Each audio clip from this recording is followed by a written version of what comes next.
முதல்வர் மு.க.ஸ்டாலினுக்கு பிறந்தநாள் வாழ்த்துக்களை தெரிவித்துக் கொள்கிறார் தமிழக அரசின் நகர்ப்புற வளர்ச்சித்துறை அமைச்சர் கே.என். நேரு. ஆனந்த விகடனில் வெளியான சூப்பர் டூப்பர் ஹிட் தொடரான வீரயுக நாயகன் வேல்பாரி இப்போது ஆடியோ ஃபார்மேட்டில் உங்கள் விகடன் பிளேயில். இப்போவே விகடன் ஆப்பை இன்ஸ்டால் பண்ணுங்க. பிளே ஐகானை கிளிக் பண்ணி வேல்பாரி கேளுங்க. ஓகே, ஷோக்குள்ள போயிடலாம். மும்மொழி கொள்கை வேண்டும், தமிழ்நாட்டு மக்களும் தமிழ்நாட்டு மாணவர்களும் தான் விரும்புகிறாங்கன்னு சொல்லிட்டு தமிழ்நாடு பாஜக தலைவர் நாங்கள் 1 கோடி பேருக்கிட்ட கையெழுத்து வாங்க போகிறோம்னு இது அறிவிச்சிருந்தாங்க. நேற்று 2 மாநில முன்னாள் கவர்னர் தமிழிசை சவுந்தரராஜன் மக்கள்கிட்ட எல்லாம் போய் கையெழுத்து வாங்கிட்டு இருந்தாங்க. மக்கள்கிட்ட வாங்கிட்டு இருந்தாங்க. ஆமா, காவல்துறை அப்ப கைதெல்லாம் கூட பண்ணாங்க. உடனே அச்சப்படுறாங்க திமுகங்களை பார்த்து. ஏன்னா மக்கள் விரும்புறது மும்மொழி கொள்கை தான், நாங்க எப்படியாவது 1 கோடி பேர்ட்ட கையெழுத்து வாங்குவோம்னு சொல்லிட்டு பாஜக சொல்லிக்கிட்டு இருந்தாங்க. ஓப்பன் பண்ணா இன்னைக்கு காலையில காரப்பாக்கத்துல பாஜகவுடைய ஆன்மீக பிரிவுடைய துணைத் தலைவர், ஆன்மீக பிரிவா லியோ சுந்தரம் தலைமையில காரப்பாக்கத்துல கையெழுத்து வாங்கினாங்க. காலங்காலத்துல இந்த பசங்க எல்லாம் ஸ்கூலுக்கு வருவாங்கல்ல, பிஸ்கட் எல்லாம் கொடுத்து தம்பி ஒரு பிஸ்கட் ஒரு கையெழுத்து, ஒரு பிஸ்கட் கையெழுத்து சொல்லி பிஸ்கட் கொடுத்தலாம் கையெழுத்தை வாங்கிக்கிட்டு இருந்தாங்க.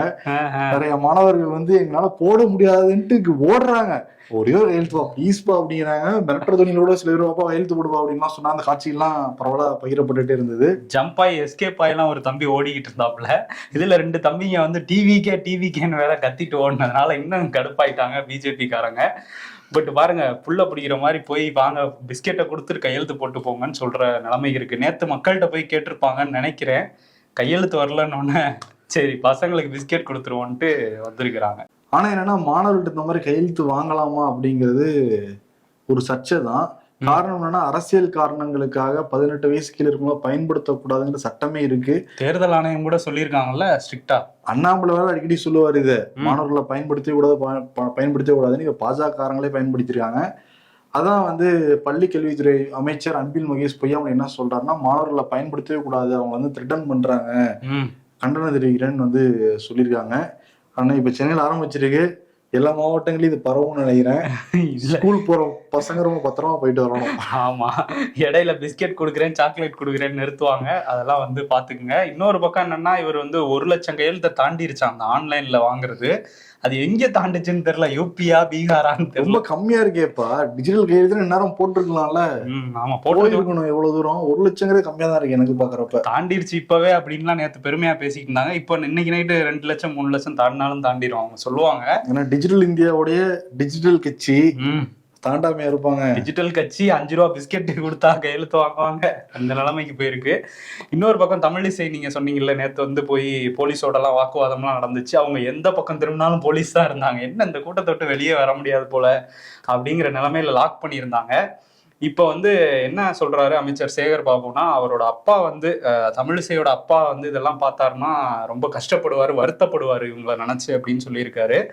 ஏன்னா அவர் தகைசால் தமிழர் விருது வாங்கின குமரி அனந்தன் ஐயாவோட மகள்ங்கிறதுனால திமுக காரங்களாம் அதுதான் சொல்லிட்டு இருக்காங்க. பாருங்க, அப்பா தகைசால் தமிழர் விருது வாங்கியிருக்காங்க, இவங்க மும்மொழி கொள்கையின் இந்தி திணிப்புல ஈடுபடுறாங்கன்னு. ஓகே, மத்திய அரசு சொன்னா கேட்க மாட்டேங்கிறீங்க, யார் சொன்னா கேட்க மாட்டேங்கிறீங்களா? இருங்க, நாங்க உச்ச நீதிமன்றத்துக்கே போறோம்னு சொல்லிட்டு பாஜக வழக்கறிஞர் ஒருத்தர் உச்ச நீதிமன்றத்தை அணுகியிருக்காரு. ஜிஎஸ் மணி என்ன சொல்றாருன்னா, தமிழ்நாடு, கேரளா, மேற்கு வங்கம் இவங்க 3 பேருமே மும்மொழி கொள்கையை அமல்படுத்த மாட்டேங்கிறாங்க, தேசிய கல்விக் கொள்கையை அமல்படுத்த மாட்டேங்கிறாங்க. இதனால மாணவர்களுக்கு தான் பெரிய பாதிப்பு. மத்திய அரசு அதாவது அமல்படுத்தணும்னு சொன்னா மாநில அரசு அதை டக்குன்னு அமல்படுத்திடணும், இதெல்லாம் சட்டத்துக்கு விரோதமானது, உடனடியாக அதை விசாரிக்கணும்னு சொல்லிட்டு எதிர்தரப்பு மனுதாரராக 3 மாநில தலைமைச் செயலாளர்களும் இன்க்ளூட் பண்ணியிருக்காரு. மத்திய அரசோட 2 துறை செயலாளர்களும் இன்க்ளூட் பண்ணியிருக்காரு. உச்ச நீதிமன்றம் என்ன சொல்ல போறாங்க நமக்கே தெரியும். ஆமா, இதுல இன்னொரு விஷயம் என்னன்னா, இங்க தமிழ்நாடு பாஜகலே சில பேர் புலம்புறாங்களாம், எதுக்குப்பா அவசரப்பட்டு வழக்கு போட்ட உச்ச நீதிமன்றம் பாட்டுக்கு அவங்களுக்கு சாதகமா தீர்ப்பு சொல்லிட்டா இனிமே நம்ம இதை பத்தி பேசவே முடியாம போயிடும், ஏன் உனக்கு இந்த வேண்டாத வேலைன்னா அவர்கிட்ட கொஞ்சம் கோபமா பேசியிருக்கதா சொல்றாங்க. இன்னொரு பக்கம் என்டிஏ கூட்டணியில இருக்கிறாரு சந்திரபாபு நாயுடு. அவரும் என்ன சொல்றாருன்னா, ஹிந்தி கத்துக்கிட்டா நிறைய பேரோட மிங்கிள் ஆகலாம், 3 மொழி என்ன 10 மொழி கூட சொல்லி கொடுப்பேன் இங்க உள்ள பல்கலைக்கழகங்கள்லாம் பேசினாரு. பேசினாலும் அவர் தமிழ்நாட்டுக்கு ஒரு நல்ல சர்டிபிகேட் கொடுத்திருக்காரு. என்ன சொல்றாருன்னா, தமிழ்நாட்டுல உள்ள நிறைய பேர் வந்து ஆங்கிலம் படிச்சிருக்காங்க, அதனால ஈஸியா வெளிநாடுகள் அமெரிக்கா போன்ற நாடுகள்ல போய் உயர் பொறுப்புல வந்து இருக்காங்க. அதே மாதிரி IAS IPS தேர்வுலையும் டெல்லியில நிறைய பேர் தமிழர்கள் தான் இருந்துட்டு இருந்தாங்க, இப்போ உலகளாவிய வேலைகளுக்கு போக ஆரம்பிச்சிட்டாங்க அப்படின்னு சொல்லி நம்மளோட இருமொழி கொள்கையை பாராட்டுற வகையில வந்து பேசியிருக்காரு அவரு. ஓகே, ஆனா ஆந்திரால மொழி கொள்கை தான் இருக்கு. இன்னொன்னா பக்கத்து மாநிலம் கர்நாடகால அந்த கன்னட மொழி ஆணைய தலைவர் புருஷோத்தம் என்ன பண்ணியிருக்காருன்னா, முதலமைச்சர் சித்தாராமையா கடிதம் எழுதியிருக்காரு. இங்கேயும் கர்நாடகாலையும் இருமொழி கொள்கையை நீங்க அமல்படுத்தணும், இதை உடனடியா நீங்க பண்ணணும், அப்பதான் மாநிலம் வந்து பெரிய வளர்ச்சி பெறும், 3 மணி நமக்கு வேணாம், கன்னடமே அழிஞ்சு போயிருங்கிற இது கடிதத்துல வந்து குறிப்பிட்டிருக்காரு. அதே மாதிரி வந்து இந்த தேசிய கல்விக் கொள்கையில இருந்து வெளியே வந்துடலாங்கிற ஒரு டாபிக் வந்து கர்நாடகா கவர்மெண்ட்ல போயிட்டு இருக்கதா சொல்றாங்க. இன்னொரு பக்கம் வந்து மகாராஷ்டிரால தேவேந்திர பட்னாவிஸ், அவர் வந்து பாஜக முதல்வர் தான், இருந்தாலும் அவர் வந்து பேசின விஷயமும் பரபரப்பா மாறி இருக்கு. என்ன அப்படின்னா, RSS தலைவர் சுரேஷ் பையாஜி ஜோஷி அப்படிங்கிறவரு மராத்தி கத்துக்கணுங்கிற அவசியம் இல்லை அப்படின்னு சொல்லி ஒரு மேடையில வந்து பேசிடுறாரு. இது வந்து பெரிய சர்ச்சையா மாறினோன்னா இப்ப முதல்வர் பட்னாவிஸ் வந்து என்ன சொல்றாருன்னா, மராத்தி தான் நம்ம மாநிலத்தோட அதிகாரப்பூர்வ மொழி, அது வந்து கண்டிப்பா எல்லாரும் கத்துக்கணும், படிக்கணும், இது வந்து நம்ம கலாச்சாரத்தையும் நம்ம பண்பாட்டையும் அடுத்த கட்டத்துக்கு எடுத்து போடுறதுக்கு மராத்தி அவசியம் அப்படின்னு சொல்லியிருக்காரு. இந்தியால பெரிய டேமேஜ் ஆன மொழிகள்ல ஒண்ணு மராத்தி அப்படின்னு சொல்லி அங்க உள்ள அறிஞர்களே சொல்றாங்க. ஓகே, அவங்க தான் இந்த இருமொழி கொள்கைங்கிறது தமிழ்நாட்டில் ஆரம்பிச்சு பல்வேறு மாநிலங்களுக்கும் பரவிக்கிட்டு இருக்கு, ஒரு டாபிக்காகவும் மாறி இருக்கு. இன்னொரு பக்கம் அதே மாதிரிதான் டீலிமிட்டேஷன், தொகுதி மறுவரையறை, அதுவும் இங்க வந்து அனைத்து கட்சி கூட்டத்தெல்லாம் கூட்டி ஒரு ஒருமித்த கருத்தை வந்து முதலமைச்சர் MK ஸ்டாலின் வந்து பெற்றிருக்காரு. இப்ப நம்மளே சொன்னோம், முதல்ல இங்க எல்லாத்தையும் கூட்டி ஒரு கருத்தை வாங்கிட்டு அப்புறம் பல மாநில முதல்வர்களையும் ஒன்று சேர்க்க போறாருன்னு இன்னைக்கு முதலமைச்சர் MK ஸ்டாலின் ஒரு 7 பேர் கடிதம் எழுதியிருக்காரு. பக்கத்து மாநிலம் பினராயி விஜயன், அதே மாதிரி தெலுங்கானாவுடைய முதல்வர் ரேவந்த் ரெட்டி, அதே மாதிரி முன்னாள் முதல்வர் ஜெகன்மோகன், மம்தா பானர்ஜி, முன்னாள் முதல்வர் நவீன் பட்நாயக் உள்ள 7 பேர் கடிதம் எழுதியிருக்காரு. நம்ம முன்னாடியே அலர்ட்டா இருக்கணும், 2026 ஒரு டைம் லைன் வரப்போகுது, அதுக்கு முன்னாடியே நம்மளுடைய மாநிலத்தோடைய அந்த தொகுதி வந்து குறையக்கூடாதுங்கிறதுக்கு நம்ம வந்து உத்தரவாதம் இப்பயே வாங்கிடணும் பிஜேபி கிட்ட இருந்துங்கிறத குறிப்பிட்டிருக்காரு. எழுதி வாங்கிடணும். பிரதமர் மோடிக்கு பார்படாஸ் நாட்டோடைய உயரிய விருது வந்து அளிக்கப்பட்டிருக்கு. அந்த விருதை வெளியுறவு மற்றும் மத்திய ஜவுளித்துறை இணை அமைச்சர் மார்கரீட்டா போய் வாங்கியிருக்காங்க. பிரதமர் மோடிக்கு இந்த விருது கொடுத்ததுக்கு ரொம்ப நன்றி அப்படின்லாம் சொல்லிருக்காங்க. எதற்காக அந்த விருது கொடுக்கப்பட்டிருக்கு அப்படின்னா, கொரோனா காலத்துல அவருடைய மதிப்புமிக்க வியூகத்தால நிறைய பேரை காத்திருக்காரு, உதவி பண்ணிருக்காரு பார்படாஸ்ல போல, அதனால வந்து இந்த விருது கொடுக்கப்பட்டு இருக்காங்க. ஆமா, நிறைய அவர் வந்து வியூகங்கள்லாம் அமைச்சாரு, என்ன பண்ணணும், நம்ம வந்து தட்டலாம், கரண்டிலாம் தட்டணும், லைட் எல்லாம் வந்து ஆஃப் பண்ணணும், அந்த மாதிரி நிறைய வியூகங்கள்லாம் கூட வகுத்திருந்தாரு. அதே மாதிரி நிறைய புலம் பெயர் தொழிலாளர்கள் வந்து நடந்தே வந்து நீங்க வாக்கிங் போகலாம் அப்படிங்கறதெல்லாம் கூட பண்ணியிருந்தாரு. இந்தியால அவரோட வியூகம் பலிக்கலனாலும் பார்படாஸ்க்கு அது உதவியா அமைஞ்சிருக்கு போல. ஏன்னா செகண்ட் வேவ் வந்தப்ப வெளிநாடுகளுக்கு கொடுக்கதான் வேணும், ஆனா முதல்ல இந்தியால இருக்கவங்களுக்கு ஊசி போடணும் அப்படின்னு வந்து எதிர்கட்சிகள்லாம் சொன்னாங்க. ஆனா அவர் வெளிநாடுகளுக்கு கொடுக்கறதுல ஆர்வமா இருந்தாரு. இப்போ ஒரு விருது பார்சலாகி வந்திருக்கு. அதுதானே வருது, இப்ப வந்திருக்கு. அதெல்லாம் ஒரு தொலைநோக்கு பார்வையோட பயணிச்சு இன்னைக்கு பார்படாஸ் நாட்டுல இருந்து ஒரு விருது. ஆனா அவரே போயிருக்கலாம், சரி டூர்ல இருக்காரு அவரு. ஏன்னா வந்து ஒருவேளை குட்டி நாடு நினைச்சாருன்னு தெரியல, நினைச்சிருந்தா ஊசி எல்லாம் கொடுத்துருக்க மாட்டார்ல, போயிருப்பாரு. பட் தெரியல என்ன போலன்ட்டு. ஏன்னா வந்து இப்போ வெக்கேஷன்ல இருக்க மாதிரிதான் இருக்கு பிரதமர் மோடி. ஃபர்ஸ்ட் கிர் ஃபாரஸ்ட்டுக்கு போய் லைன் சஃபாரி போனாரு, அப்புறம் வண்டாரால போய் அந்த போட்டோஸ் எல்லாம் எடுத்துக்கிட்டாரு. எல்லாமே மீட் பண்ணிக்கிட்டு இருக்காரு. காரணம் என்ன? லைனை மீட் பண்ணவர் இப்போ பனி பாறைகளை பாக்குறேன்னு சொல்லிட்டு உத்தரகாண்டுக்கு போய் அங்க இப்பதான் பனிச்சரிவு எல்லாம் ஏற்பட்டுச்சு, அந்த பகுதிக்கு போகாம ரொம்ப அழகா இருக்க பகுதியில வச்சு பைனாக்குலர் எல்லாம் வச்சுட்டு இன்னைக்கும் ஒரு வெக்கேஷன் மோட்ல தான் சுத்திட்டு இருக்காரு. ஓகே, மனுஷன் சமயம் வாழ்றாருல.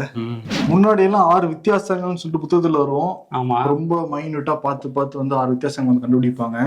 இன்னும் பாஜகக்காரங்க சந்தான பாரதி அமித்ஷா வித்தியாசம் கண்டுபிடிக்க முடியலையா அப்படின்னு சொல்லிட்டு சோசியல் மீடியால போயிட்டு இருந்தது. காரணம்னா, ராணிப்பேட்டை மாவட்டத்துக்கு வந்திருக்காரு அமித்ஷா. அதுல வந்து அருள்மொழி மாநில செயற்குழு உறுப்பினர் பாஜக, அவங்க சார்புல அந்த மாவட்டம் முழுக்க போஸ்டர் வந்து ஒட்டப்பட்டிருக்கு.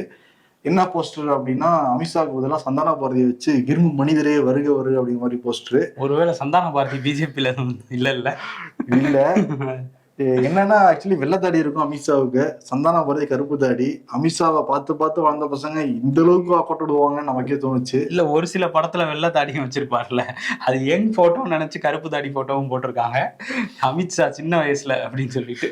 அது சின்ன வயசு போட்டோவா? சரி விடுங்க, கொஞ்சம் முன்னாடி வயசு. இப்ப நம்ம நிருபர் லோகேஸ்வரன் வேலூர் ரிப்போர்ட்டர் நம்ம கேட்டப்ப என்ன சொல்றாருன்னா, இல்ல திமுக காரங்க சொந்த காசை செலவு பண்ணி பிஜேபிக்கு சூனியருக்கு ட்ரை பண்ணிருக்காங்க. ஓகே, இந்த அருள்மொழியே ஒரு வீடியோ வந்து பேசினா வீடியோ வந்து பாத்திரலாம். அருள்மொழி இப்ப பாரதிய ஜனதா கட்சியின் செயற்குழு மாநில செயற்குழு உறுப்பினரா இருக்கிற அமித்ஷா அவரது அரக்கோணம் வரது ஒட்டி அவர் போஸ்டர் ஓட்டுறதாக சொல்லி அவரை அவமானப்படுத்தி என்னுடைய பெயரையும் அதுல அசிங்கப்படுத்தி வச்சிருக்காங்க. அது அந்த போஸ்டருக்கு எனக்கு எந்த சம்பந்தமும் இல்லை, நான் எதுவும் ஒட்டல. ஆனா என்னுடைய பேரை மிஸ்யூஸ் பண்ணிருக்காங்க. அதனால நான் ரொம்ப மன உளைச்சல் அதிகமாக இருக்கேன். அதனால காவல்துறையை அணுகி அவர்கிட்ட கம்ப்ளைண்ட் கொடுக்க போறேன். பாருங்க, அந்த மாதிரி போஸ்டர் வச்சு அவங்களே அசிங்கப்படுத்தி அமித்ஷா அசிங்கப்படுத்திருக்காங்களாம். எனக்கு தெரிஞ்சு கூடுதல் சேர்த்துக்கலாம், சந்தானம் போறே அசிங்கப்படுத்திருக்காங்க. அதை சந்தான பாரதி எப்படி அசிங்கப்படுத்திருக்காங்க? அவரு அமித்ஷா இடத்துல அவரோட போட்டோ வச்சா அப்படி அவருமே வந்து அவர் என்ன அமித்ஷா என்ன? சரி ஓகே, சரி அந்த ஜண்டான அம்மான் படத்துல ஒருத்தர் வருவாரு, அவர் போட்டோ வைக்கலன்னு வந்து நினைச்சுக்க வேண்டியதான். பட் திமுக வந்து ஒரு டாக்டிக்ஸ் பண்ணி இப்படி பண்ணியிருக்கதா அருள்மொழி வந்து இப்ப சொல்லியிருக்காங்க. இன்னமும் வந்து ஆனா பிஜேபி காரங்களுக்கு வந்து மணிப்பூர் எங்க இருக்குன்னு தெரியாது, மக்கள் வறுமையில இருக்கிறது தான் தெரியாதே தவிர அமித்ஷா யாருன்னு இப்ப தெரிஞ்சுக்கிட்டாங்க. நிச்சயமா தெரிஞ்சிருக்கும். அமித்ஷா அங்க என்ன பேசிருக்காங்கன்னா மும்மொழி கொள்கையை பத்தி அங்க வந்து பேசியிருக்காரு. ஆமா, மும்மொழி கொள்கை பத்தி பேசியிருக்காரு. அதை தாண்டி தமிழ்னு நிறைய டைம் வந்து பேசியிருக்காரு. அதாவது பிராந்திய மொழிகள்ல இந்த மத்திய தொழில் பாதுகாப்பு படை அந்த விழாக்கு தானே வந்தாரு. இதுல தேர்வு எழுதலாம்னு கொண்டு வந்ததே மோடி அரசாங்கம் தான். அதனாலதான் இங்க நிறைய பேர் தமிழ்ல அந்த தேர்வை எழுத முடிஞ்சது அப்படின்லாம் சொல்லி பேசியிருக்காரு. இதுக்கப்புறம் என்ன சொல்லியிருக்காருன்னா, இங்கே தமிழ்நாட்டுல மருத்துவம், பொறியியல் இதெல்லாமும் தமிழ்ல படிக்க ஏற்பாடு பண்ணணும்னு முதலமைச்சருக்கு கோரிக்கையெல்லாம் வச்சுட்டு போயிருக்காரு. இந்தியாவோட அந்த கலாச்சாரம், பண்பாடு, அதே மாதிரி நிர்வாக சீர்திருத்தங்கள் இது எல்லாத்துலயுமே தமிழ்நாடு தான் வலிமை பெற்று இருக்கு, இந்திய கலாச்சாரத்தையே வலிமையா மாத்திருக்கு அப்படின்லாம் சொல்லி ஓவரா புகழ்ந்துட்டு போயிருக்காரு. அதே மாதிரி அந்த விழாவில் திடீர்னு தீவிரவாதிகள் உள்ள வந்துட்டாங்கன்னா எப்படிலாம் மக்களை பாதுகாப்பாங்க அப்படிங்கிற மாதிரி டெமோலாம் வந்து காமிக்கப்பட்டது. இன்ட்ரெஸ்டிங்கா தான் இருந்துச்சு பாக்குறப்ப. மோடி எங்கள் டேடின்னு சொல்லிக்கிட்டு இருந்த ராஜேந்திர பாலாஜி இப்ப அதிமுக ஒண்ணு சேர போகுதுன்னு தெரிஞ்ச உடனேயே திமுக வந்து பயப்படுறாங்க. நான் ஒண்ணு சேர்ந்தா நீங்க ஏன் பயப்படுறீங்கன்னு மாதிரி கேட்டிருக்காங்க. இது எடப்பாடி தெரிஞ்ச பயங்கர கோவப்படுவாரு. அவர் வந்து ஓபிஎஸ், தினகரன், சசிகலா சேர்க்கிற மூடலே கிடையாது. ஆனா ராஜேந்திர பாலாஜி யார் ரூட் எடுக்கிறாருங்கிறது தெரியுது. ஒரு கண்டன கூட்டத்துல அப்படி வந்து பேசினாரு. இப்ப கண்டனா பார்த்தோம், 2 நாளைக்கு முன்னாடி ஒருத்தர் போட்டு அடி நடிச்சாப்புல மேடையில. ஆமா, அது எதுக்குன்னு பார்த்தா மாப்பா பாண்டியராஜனுக்கு சால்வ போட வரிசையில வராருங்கிற மாதிரி பேசிக்கிட்டு இருந்தாங்க. டக்குன்னு அதாவது வரிசையில முன்னாடி நான் தானே நிக்கிறேன், எனக்கு ஏன் போடாம அவருக்கு போட போறேன்னு கோபம் ஆயிட்டாரு போல. ஆமா, என்ன பஞ்சாயத்து அப்படின்னா, மாஃபா பாண்டியராஜன் ஆவடியின் மன்னர் இவரு பாட்டெல்லாம் போட்டுக்கிட்டு இருந்தாரு. ஆனா ஆவடியெல்லாம் மன்னராக முடியல. சரி, விருதுநகர்ல யார் மன்னர் ஆயிடலான்னு பார்த்தா அங்க வந்து கிளம்பி போயிருக்காரு. எடப்பாடி கிட்ட பேசியிருக்காரு. எடப்பாடி பழனிசாமி நிறைய ஆலோசனை எல்லாம் கொடுத்துருக்காராம். நீங்க சென்னை அப்படிலாம் விட்டுருங்க, உங்க சொந்த ஊருக்கே நீங்க வந்து போங்க.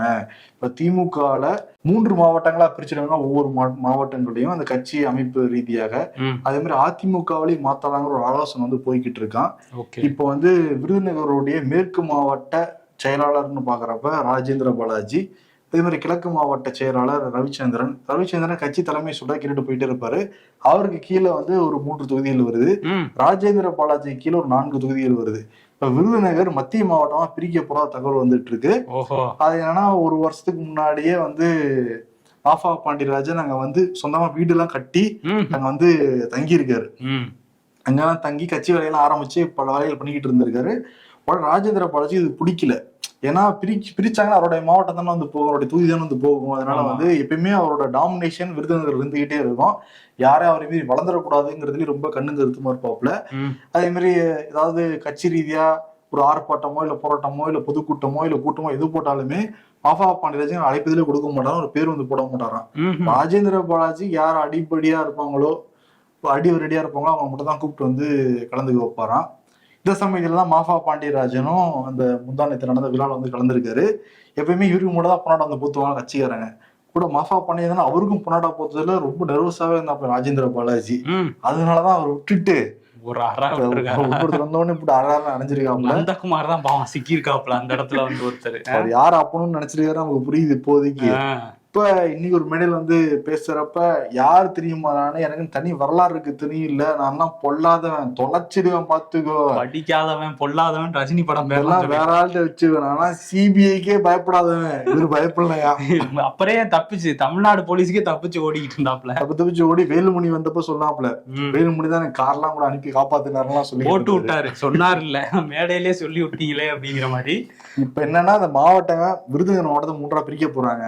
அதுல ஒரு மாவட்டத்துல அழகா போறாரு மாஃபா பாண்டியராஜன். ஆமா, இந்த அறை விழுந்ததுக்கு அப்புறம் மாஃபா பாண்டியராஜன் சென்னையில வந்து என்ன பேசியிருக்காருன்னா, அவர் விருதுநகர்ல ஒரு குறுநில மன்னர் மாதிரி நடந்துக்கிறாரு ராஜேந்திர பாலாஜி அப்படின்னு சொன்னோன்னதான் இன்னைக்கு மேடையில செயல் வீரர்கள் கூட்டத்துல வீரர்கள் பேருக்கு ஏத்த மாதிரி எல்லா ஊர்லயும் குத்தி காட்டிக்கிட்டு இருக்காங்க. அதுதான் பேசியிருக்காரு. நான் குறுநிலர் மன்னர் தான்ன்றாரு. அது நான் அப்படிதான் எனக்கு பின்னாடிதான் படை இருக்கு, எல்லாம் வாழ் வச்சுக்கிட்டு இருக்க படை வீரர்கள் தொண்டர்கள்லாம். அப்ப அதிமுக வந்து திமுக மேல வைக்கிற முக்கியமான குற்றச்சாட்டே ஒரு மன்னர் பரம்பரை தான். அவங்க அப்பா மகன் அப்புறம் ஒரு மகன் தான் வராங்க. இதுதான் திமுகவுடைய பெரிய குற்றச்சாட்டு அதிமுக சொல்றாங்க. இவரே மன்னரா போஸ்டிங் எடுத்துக்கிட்டாருன்னா அப்புறம் எப்படி விமர்சனம் பண்ணுவாங்க திமுக மேல? அதான் விருதுநகரோட குறுநில மன்னர் நான் தான்றாரு. எனக்கு பொன்னாட பொறுத்தாம பக்கத்து ஆளுக்கு பொறுத்துனா விட்டுருவேனா நானு அப்படின்லாம் வேற கேக்குறாரு ஓப்பனாவே மேடையில. எடப்பாடிக்கு குழியில தள்ளுறதுக்கு தான் மாஃபா பாண்டியராஜன் பாக்குறாரு அப்படின்னு சொல்லியிருக்காரு. ஓகே, அவங்க இதுல வெளிப்படையா சின்ன சின்ன தொண்டர்கள் அடிச்சுட்டு நம்ம பாத்துக்கிட்டு இருந்தோம். செங்கோட்டைக்கு முன்னாடி கூட 2 பேரும் அடிச்சுக்கிட்டாங்க, சேர்லாம் பறந்துச்சு. இருந்தாலும் இப்ப என்னன்னா ஒரு மாவட்ட செயலாளர்களே மயமரம் அடிச்சுக்கிட்டு இருக்காங்க. முன்னாள் அமைச்சர்கள் 2 பேரு. ஓகே, அதிமுக எதிர்காலம் போக ரொம்ப சிறப்பா இருக்கு மட்டும் நமக்கு தெரியுது.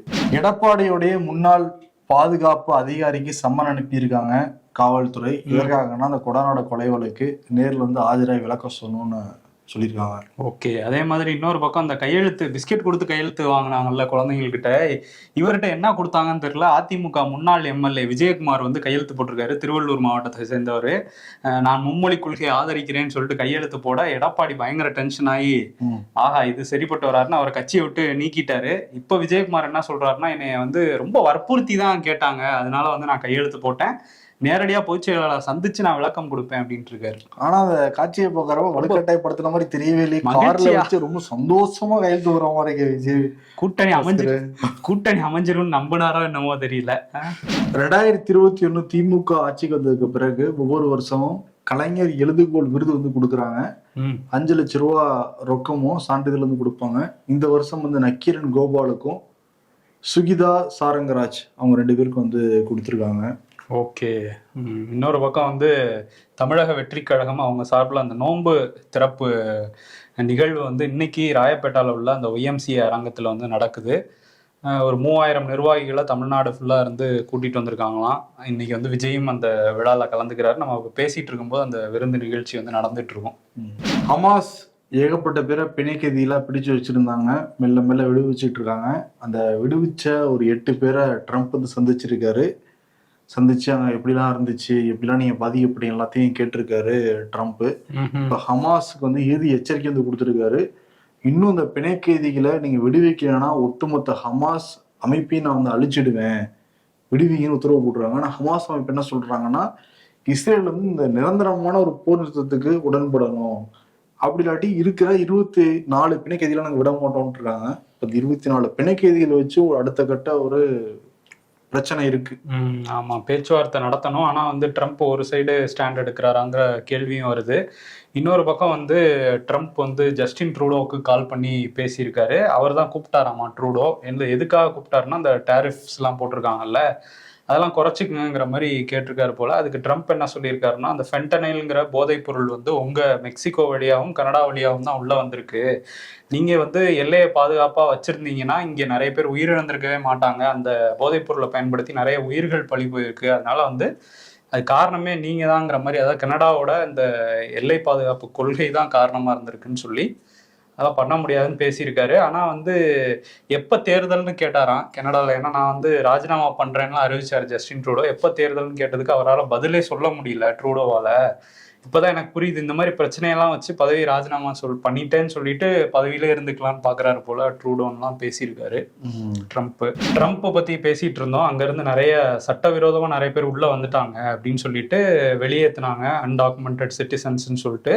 இப்ப டாக்குமெண்ட்லாம் வச்சிருக்கவங்களுக்கும் சில பிரச்சனைகள் வரும் போலதான் தெரியுது. ஏன்னா H1B விசா வச்சிருக்கிற நிறைய இந்தியர்கள் அங்க இருக்கிறாங்க. இந்த H1B விசா வச்சிருக்கவங்க எல்லாரும் அவங்களோட குழந்தைகளை அங்க கூட்டிக்கலாமா, H4 விசா அப்படின்னு சொல்லிட்டு அந்த விசா வச்சு 21 வயசு வரையும் அமெரிக்கால இருக்கலாமா. அடுத்த 2 ஆண்டுகளுக்குள்ள வேற விசா வந்து அவங்க எடுக்கணும், இல்லைன்னா நாடு கடத்திடுவாங்கங்கிற மாதிரி ஒரு ரூல் இருந்ததா. அந்த ரூல்லையும் ஒரு சிக்கல் இருக்கதா இப்ப சொல்றாங்க ட்ரம்ப் வந்ததுக்கு அப்புறம். ஸோ இந்த H4 விசா வச்சிருக்கிற கிட்டத்தட்ட 1.25 லட்சம் இந்தியர்கள் வெளியேற்றப்படலாம் அப்படிங்கிற ஒரு செய்தியெல்லாம் கூட வந்துட்டு இருக்கு. இதெல்லாம் வந்து எப்படி ஹேண்டில் பண்ண போறார் ட்ரம்ப்ங்கிறத நம்ம வெயிட் பண்ணி தான் பார்க்கணும். இன்னொருத்தர் ஹேண்டில் பண்ணும்ல, யாரு? பிரதமர் மோடிஜி. அதுவும் ராணுவ விமானத்துல வரமாட்டாங்க. அதெல்லாம் சொல்லணும், டிரான்ஸ்லேட்டர் சொல்லி புரிய வைக்கணும். பல பிரச்சனைகள் இருக்கு. அவர் டூர் கொஞ்சம் போய்கிட்டு இருக்காரு ரிலாக்ஸ் மோட்ல. சரி, ஓகே, பார்ப்போம் இந்த மாதிரி பிரச்சனைகள் எப்படி முடிவெடுக்க போறாங்க.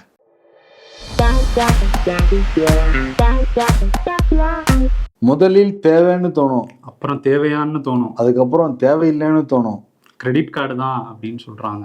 என்கிட்ட கிரெடிட் கார்டு இல்ல யார் யார்ட்ட இல்லைங்கிறத கமெண்ட் பண்ணுங்க, தெரிஞ்சுக்கலாம். Me in theatre after sacrificing both my hand rests. ஆமா, ரெண்டு சைடும் பறி போயிட்டு நம்ம வார்டு உட்காந்து பார்த்துக்கிட்டு இருப்போம். இப்படி உட்காந்து பார்க்கணும்.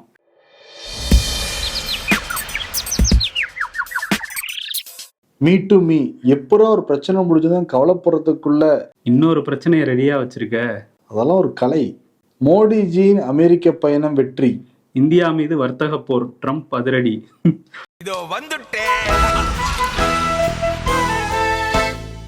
அந்த காலத்துலதான் வந்து மன்னாதி மன்னன் அப்படிலாம் வந்து சொல்லிக்கிட்டு இருப்பாங்க. இது ஒரு ஜனநாயக பூர்வமா ஒரு ஆட்சி நடந்துகிட்டு இருக்கு எல்லா நாடுகள்லயும். இப்ப என்னன்னா, ஆமா நான் மன்னர் தான், நான் மன்னாதி மன்னர் தான், என்ன பண்ண முடியும்னு சொல்லிட்டு எடப்பாடி பழனிசாமிக்கு சவால் ஒரு வகையில பேசியிருக்கார் ராஜேந்திர பாலாஜி. மாஃபா பாண்டியராஜனுக்கு தானே சவால் விட்டாரு. மாஃபா பாண்டியராஜனுக்கு உத்தரவு போட எடப்பாடி பழனிசாமி தான், நீங்க போங்க. ஓ, அப்படி வரீங்களா? விருதுநகர் மத்தியில கொஞ்சம் ஸ்ட்ராங் பண்ணுங்க அப்படி உத்தரவு. இப்படிதான் வந்து சொந்த வீடெல்லாம் வாங்கி வேலை பார்த்துட்டு இருக்கிற சூழல்ல நான் மன்னர் தான், குறுநல மன்னர் தான், என்ன பண்ண முடியும்ட்டு மாஃபா பாண்டியராஜனுக்கு சவால் வழியாக எடப்பாடிக்கு சவால் விட்டுருக்காரு. இன்னொரு என்ன மேட்டர் அப்படின்னா, அமித்ஷா வந்தா என்ன இங்க நாங்க அதிமுக ஒன்னா சேர்ந்தா ஏன் திமுக பயப்படுது அப்படிலாம் கேட்டிருக்காரு. கிட்டத்தட்ட ஒரு பாஜக மனநிலைங்கிறதும் புரிஞ்சுக்க முடியுது. ஒரு கையெழுத்து போட்டதுக்காகவே கட்சியில இருந்து நீக்கிட்டாப்புல எடப்பாடி பழனிசாமி. ஆமா, இதுக்கு என்ன பண்ண போறான்னு தெரியல. ஆனா கடைசியில இந்த பேசும்போது என்ன சொல்லியிருக்காருன்னா, எடப்பாடிக்கு ஒன்னா அருவாலை தூக்கிட்டு துப்பாக்கி தூக்கிட்டு நான் வருவேன் நீ வருவியான்லாம் கேட்டிருக்காரு. முதல்ல அருவாலை தூக்கணும், துப்பாக்கி தூக்கணும். அதானே மாவட்ட செயலாளர் ஒரு நாகரிகமா பேசணும். முன்னாள் அமைச்சரும் கூட அவரு. சரி, ஆனா மன்னாதி மன்னன் பேசுறாங்க. மன்னாதி மன்னன் இந்த 24 புலிகேசியில சொல்லுவாங்கல்ல, ஆமா, அந்த மாதிரி ஒரு விருதியை 2 பேரும் கொடுத்துட்டு எடப்பாடி பழனிசாமி ராஜேந்திர பாலாஜிக்கும் விடைபெறுகிறோம். நன்றி. மார்ச் 1ஆம் தேதி பிறந்த நாள் காணும் தமிழகத்தின் எளிய மக்களின் பாதுகாவலர், தன்னிகர் இல்லா முதல்வர் மு.க. ஸ்டாலினுக்கு மனமார்ந்த பிறந்தநாள் வாழ்த்துக்களை தெரிவித்துக் கொள்கிறார் தமிழக அரசின் நகர்ப்புற வளர்ச்சித்துறை அமைச்சர் KN நேரு. ஆனந்த விகடனில் வெளியான சூப்பர் டூப்பர் ஹிட் தொடரான வீரயுக நாயகன் வேல்பாரி இப்போது ஆடியோ ஃபார்மேட்டில் உங்கள் விகடன் பிளேயில். இப்போவே விகடன் ஆப்பை இன்ஸ்டால் பண்ணுங்க. பிளே ஐகானை கிளிக் பண்ணி வேல்பாரி கேளுங்க.